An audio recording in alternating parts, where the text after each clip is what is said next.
এই যারা রোজা ভেঙে ফেলে তাদেরকে আপনারা এই হাদিসটা নিজেরা আজকে মুখস্থ করবেন, আর যারা ওই যে লাল কাপড় টাপড় লাগায় খায় এদেরকে এই হাদিসটা শোনায় দিবেন। পারবেন না ইনশাআল্লাহ?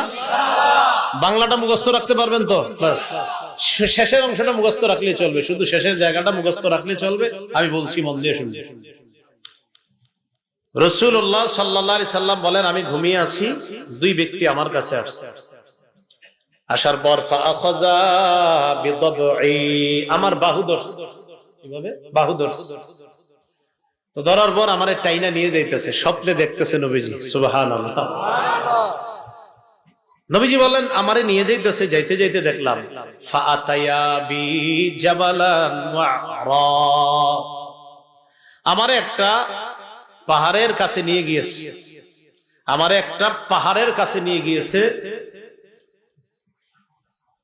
তো এই দুর্গম পাহাড়, এই দুর্গম পাহাড়ের সামনে গিয়ে আমি দাঁড়ায় রয়েছি। দুর্গম পাহাড়, ওটার সামনে দাঁড়ায় রয়েছি।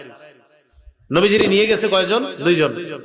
এইভাবে মনে করেন দুইজন রাসূলরে এইভাবে দুই বাহুতে ধইরা দুইজন নিয়ে গেছে।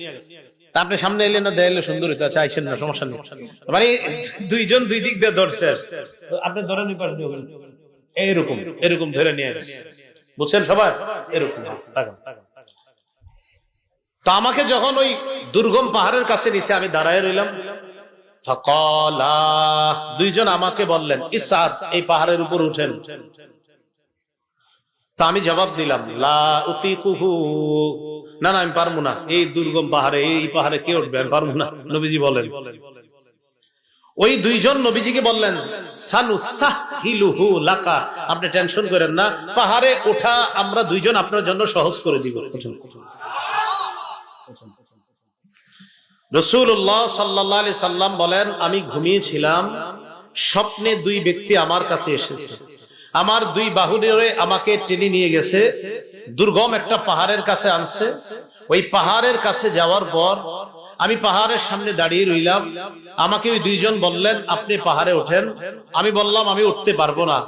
তারা দুইজন আমাকে বললেন, আমরা এই পাহাড়ে যেন আপনি উঠতে পারেন, এই ওঠাটা আমরা আপনার জন্য সহজ করে দিব, আমরা সাপোর্ট দিব, আপনি ওঠেন। রাসূলুল্লাহ সাল্লাল্লাহু আলাইহি সাল্লাম বলেন, ফাসাইতু, আমি পাহাড়ে উঠলাম।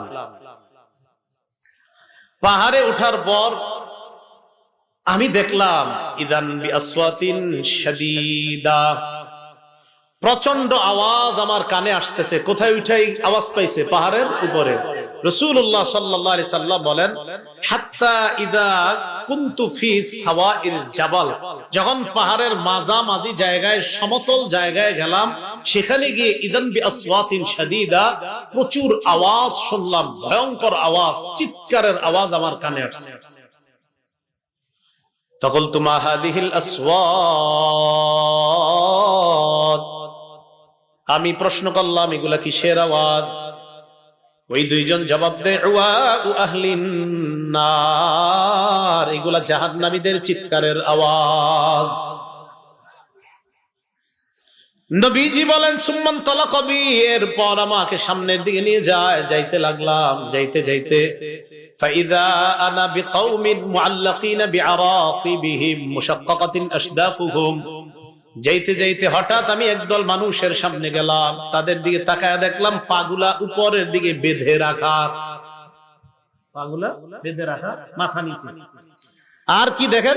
পা উপরে মাথা নিচে, মুশাক্কাকাতিন আশদাকুহুম, এই দুই পাশের যে দুই গাল, এই দুই গাল করাত দ্বারা চিরতেছে, উপরে পাগুলা, নিচে ঝুলন্ত, তো এইভাবে আপনার গাল ছিঁড়তেছে।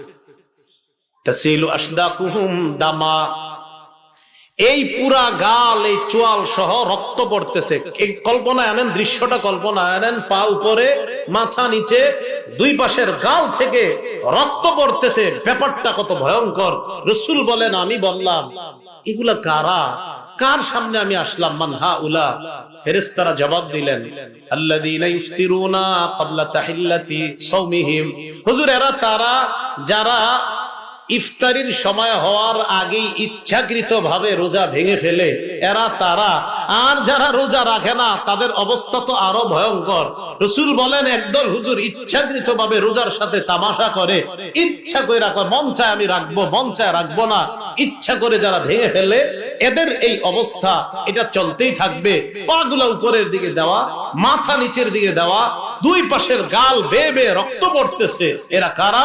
যারা ইচ্ছাকৃতভাবে রোজা ভেঙে ফেলে। তাহলে অবস্থাটা কত ভয়ঙ্কর। তো পর্দার আড়ালে যারা খায় এদেরকে একটু বলবেন সে তুঙ্গ অবস্থা কি ভয়ঙ্কর হবে, একটু চিন্তা করো। আল্লাহ কথাগুলা বুঝার তৌফিক দান করো।